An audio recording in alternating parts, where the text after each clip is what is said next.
Hi, everybody. It's Teslie. Welcome to She Writes Romance podcast. Today we have a very special guest. She is the author of the Double Standard book that she just recently published. We have Mhm. Mallory Thomas.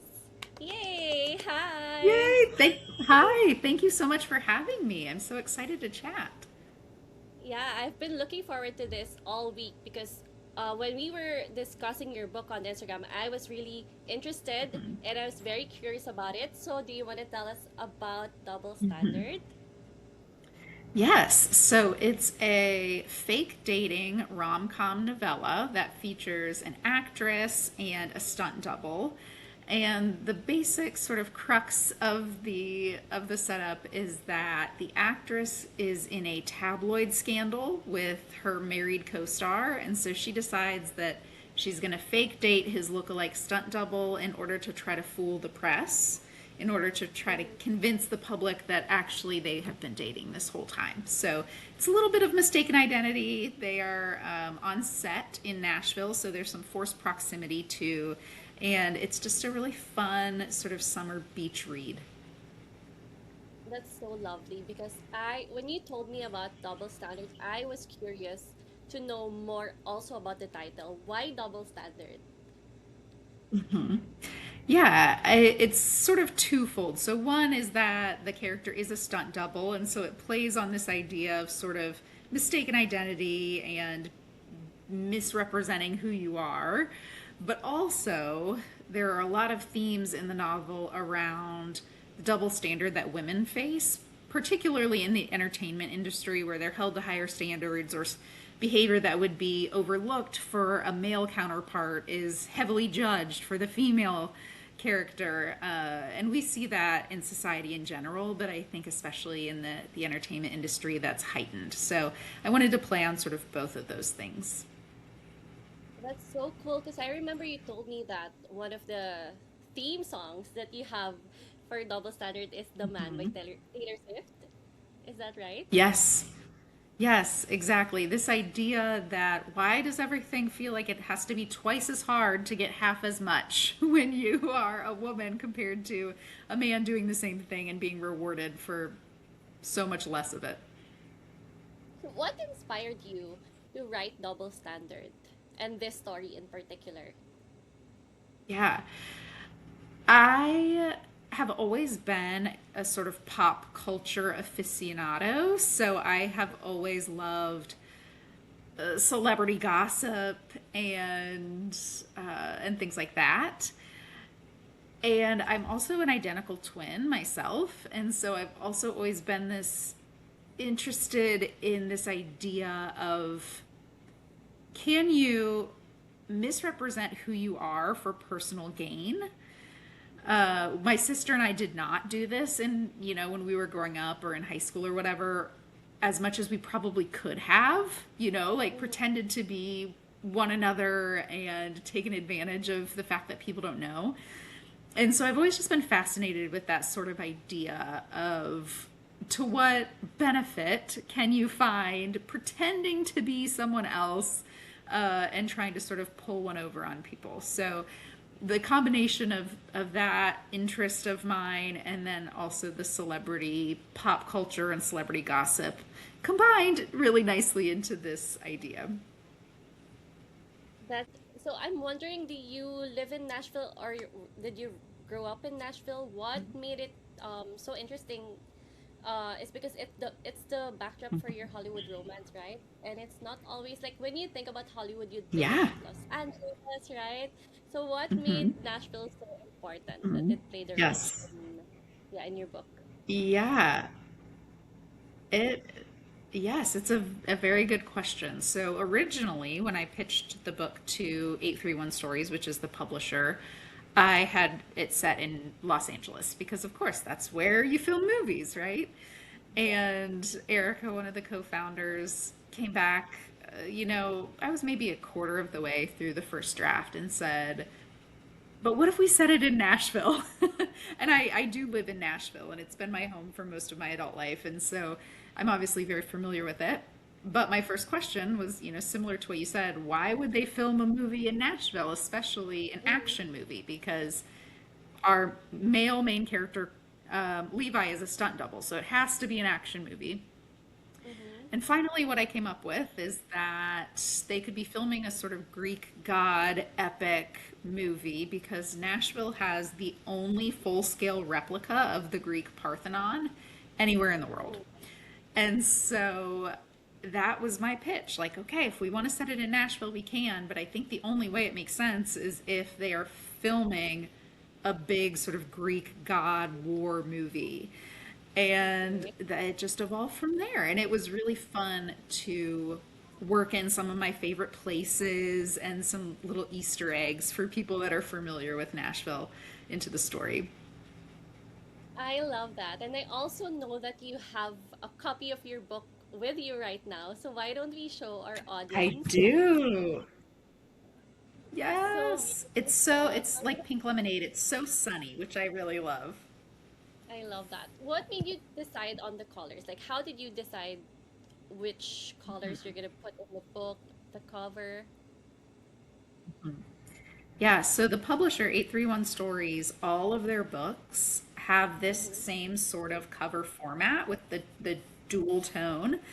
And so they had originally sent me this color palette and wanted to know my opinion, and I loved it immediately off the bat, especially for a summer release. It came out Mm-hmm. July 28th, and so I just felt like it was so perfect for, Yeah. sitting by the pool or lounging by the beach. And so Yes. they really nailed it on the first try. And so I didn't have any feedback other than, oh my gosh, I love it. Please let me have it. So we are now going to dive deeper into the characters. Of course, we want our readers, we want our listeners to learn more about the characters. You've mentioned Levi. Do you want to expound on who he is, Yes. and his arc, his emotional depth, and share more about Yeah. Levi? Yeah, so Levi is very earnest, very green. This is his first major movie role as a stunt double. He is fresh from the family farm. So he grew up in a very small town in Ohio, a farming community. His parents own a dairy. They expected him to take over the family business, and instead he fled Hollywood to join the movies. And so there's some tension with his family, and there's also some tension because he just doesn't know how the industry really operates. And in some ways, that's good because Anna, our female main character, can be informative and persuasive and can kind of control the narrative in a way that she wants. But in some ways, it's bad because he makes some missteps throughout that a more seasoned entertainer probably wouldn't. But it's fun throughout. You obviously see his relationship with Anna growing, you see some personal growth, but then you also see him really step into his role in the movie business and becoming comfortable with what he has to offer and the skills that he has. He sounds so amazing. I'm already swooning over Levi. I will say I try not to look at a bunch of reviews because it's just not you just never know what you're going to stumble upon, but somebody did call him top tier book boyfriend material, and I was like, yes, that's what I want. I want the That is people the to be like, goal. "Oh, Levi, he's just a golden retriever. He's very sweet." Hmm. And then we have Anna, our female character, right? Yeah. Yeah, she is very different. It's very much an opposites attract sort of deal. So she has grown up as a child actor, has had a really complicated relationship with her parents, who were her mom was a sort of momager, stage manager, stage mom sort of personality. She is jaded from being in the public eye for so long. She feels just sort of exhausted by the public pressure to always appear a certain way, both in terms of her temperament and how she looks. Always expected to be put together and to be thin and to be beautiful. And so she's really skeptical.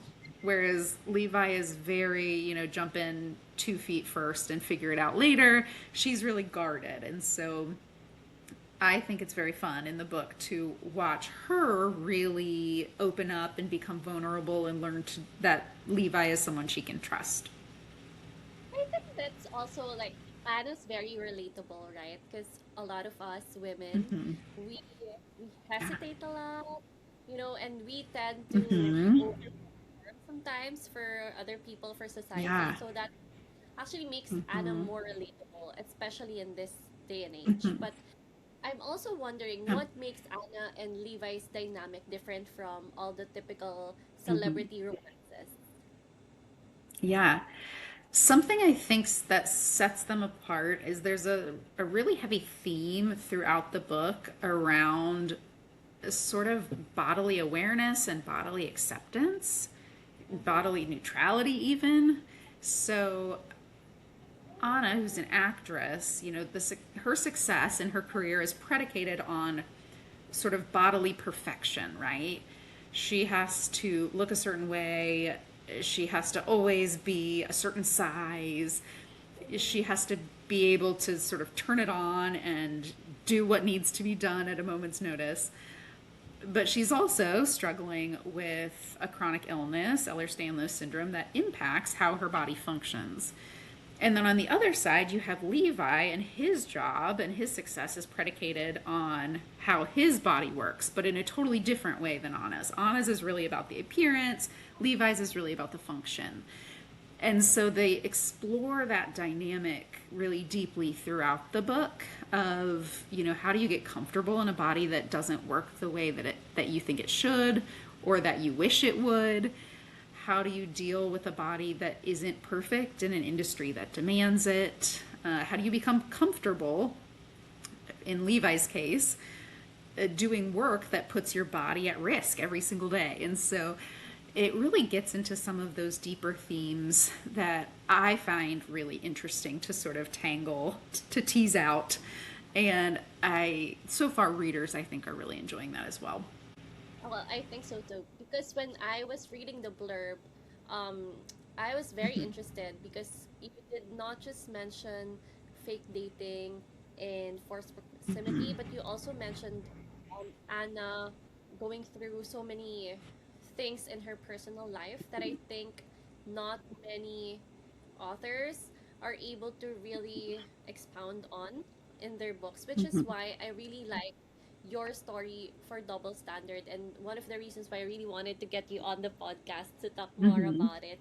But I have to say that I'm such a sucker for fake dating. So if you want to share more Mm-hmm. about the fake dating area as Yes. well, Uh for huh. me as a Yes, rom-com author, yeah, I I love really it. love fake I love it. dating. It's really one of my favorite romance tropes because there's just so much opportunity for really like juicy moments where it's like awkward and you're getting a sense of what they think a relationship should look like because that's what they're trying to perform for everybody else.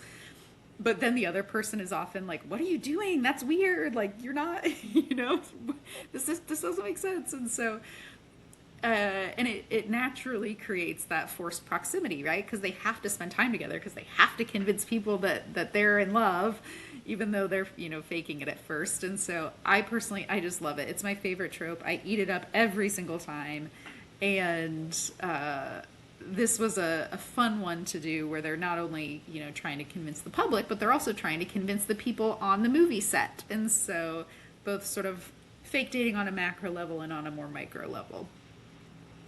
And I'm the same when it comes to eating up this fake dating forced proximity tropes, and I'm sure a lot of our listeners will love it as well. I also want to learn more about how you wrote these scenes. Let's say, like, how, like, did you have any routine? You want to share your Hmm. writing Yeah. style or anything that you did to make this really Hmm. feel so Yeah. emotional but also very real for the book. Yeah. Yeah. I do not have a good writing routine. I have a day job and I have two elementary school age kids. And so I have a very full full plate outside of the writing. And so I tend to do a lot of my writing later at night after bedtime, like 9 p.m. to midnight, which for me is where I feel like I have the most creativity, and I just love being in a quiet house and no one else is around and expecting anything of me. That works well for me. I know for a lot of writers, they like to get up early. That does not work for me. I feel brain dead in the morning. So I did a lot of my writing at night, but I also, I would take out my phone and write in the notes app when I was waiting in the, carpool line at school, or, in the lobby of the gymnastics place waiting for the kids to get out of class. And so it's a little bit of fitting it in where you can, and a little bit of, for me at least, losing sleep so that I can prioritize it. Which, I'm very curious to know which part of our characters in the book do you feel most connected to as a person? Yeah. I think there are bits and pieces of myself in every character that I write, and I think that's probably true for most authors. But specifically for this one, Anna's chronic illness, Ehlers-Danlos syndrome, EDS, is something that I also have been diagnosed with. And this is the first time I've written a character that shares a trait that's that meaningful, or that sort of heavy, I guess. And it was both really empowering and also really vulnerable to write that into the character, knowing that people will undoubtedly wonder if if this thing that happens to her also happens to me, and all of that. But being part of the community, both online and in person, of people that have Ehlers-Danlos syndrome, it was important to me that the experiences that she had felt representative of real experiences that people have, but also that her chronic illness wasn't a plot point. It wasn't something that she was going to overcome at the end. It was just a reality of her life. Like, she has blonde hair and she's 5'5" and she has Ehlers-Danlos syndrome. And so that was a really interesting and exciting and also challenging piece of myself to sort of gift to her, in a way that sort of made sense to her and her character, in terms of how it sort of featured in her life and her work. I think also the representation um, is makes the book really relatable, right? So I'm wondering, if you were to complete the sentence, this book is for, how would you say it, or how would you complete that sentence? Oh, that's a great question. Okay, this book is for people who know that everyone deserves a love story. No matter what their past looks like, no matter what their health looks like, no matter what their body looks like, no matter what they have going for them or not going for them. It's a book for people who believe that everyone deserves a love story. I love that. And that is one of the reasons why we love rom-com and romance in general, right? Yes, Yeah. absolutely. Absolutely. Thank you so much for spending time with us. Do you want to invite people to order Double Standard? Yes, absolutely. Yes. So Double Standard is out now in all formats. So paperback, ebook, and audiobook. And I actually haven't listened to the audio yet, which I need to do because people are saying they like it. Um, and you can get it wherever books are sold. And you can also find more information about it on my website, which is mallorythomas.com. Yay, thank you so much. It was such a pleasure being able to chat with you. Yes, thank you for the opportunity. It's always great to talk to fellow book lovers and to share a little bit about my story and this book of my heart.